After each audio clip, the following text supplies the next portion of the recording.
Alright, so welcome to a long overdue Sonata Chronicles vlog, episode 35? 35, I think. So it's been a while, and we've been very busy. Lots of personal life stuff that you probably don't want to hear about.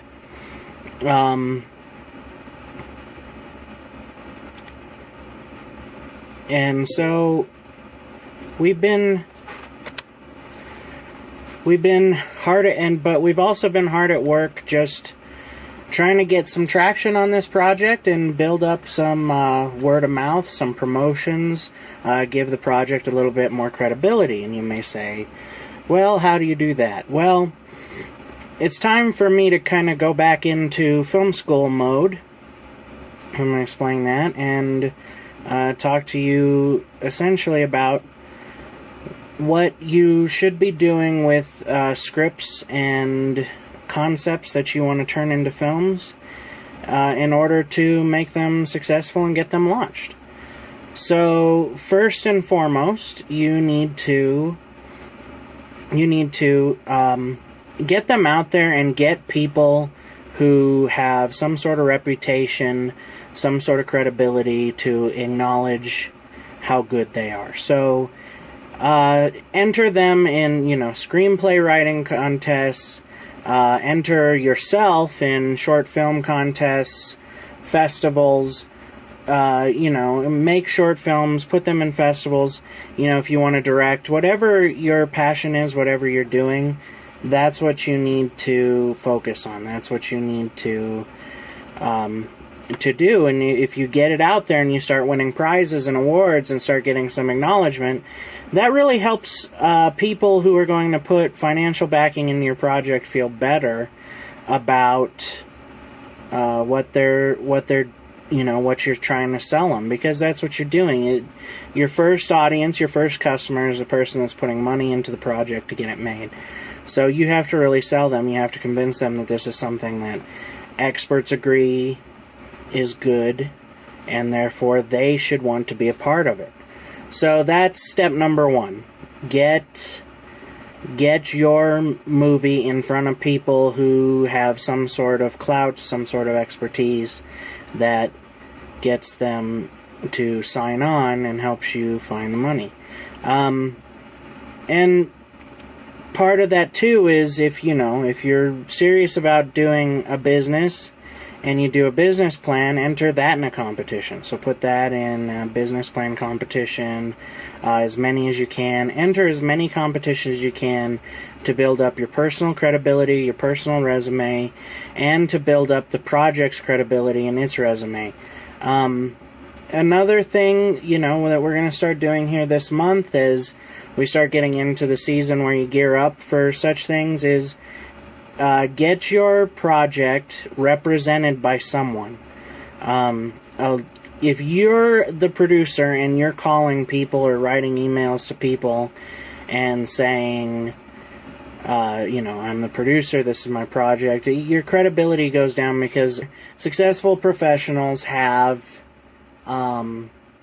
representation. They have lawyers, they have managers, they have agents, they have people that make those kinds of calls for them. So you want to try to get yourself represented. If you're going to AFM, try to get your movies in an office. Try to get your screenplays, the stuff you're trying to raise money for, represented by someone who's known at the place, and get it upstairs so that buyers will go to it instead of you trying to hunt down buyers and not get in trouble for unfairly soliciting people in the lobby when you didn't pay for an office. You also, and then the other part of that, and it's something that's relatively new, is crowdsourcing or crowdfunding, Kickstarter, Indiegogo, those kind of sites where people donate money to your project. Those cells can be a little difficult to fund, because if you're just doing a horror movie or a fantasy movie or something, you're not tapping into people's charitable spirit as much. They may want to do it to support the arts, but most people want to do something with meaning. But if you have a documentary about an important cause or about some sort of human issue, there's a good chance you'll find a lot of people there. The biggest mistake you can make, and this will be my final point on this episode, and then we'll be back again this week or early next week with another episode. But the biggest mistake you can make is assuming that your project's too big for crowdsourcing. Now, you may have an uphill battle if you have a big project and you don't have talent, you don't have a marketable property that the film is based on or something, or you don't have a cause that people can get behind.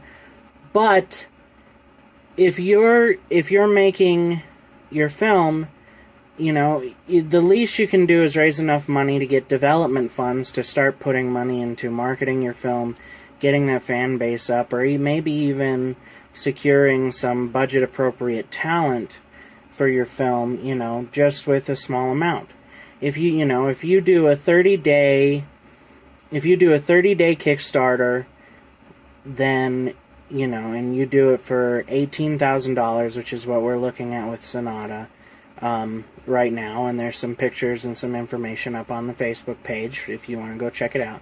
But if you do 30 days and you're raising $18,000, you just have to get $600 a day. So if you can get 30 people to give $20 each, or 60 people to give $10 each, you've hit it.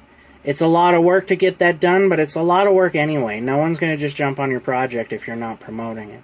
But with that $18,000, we're planning on getting a room at AFM to once again give the project a little bit more credibility, to put it out there, to get, better contacts, because if you have an office, you get a better list of contacts than if you're just an attendee.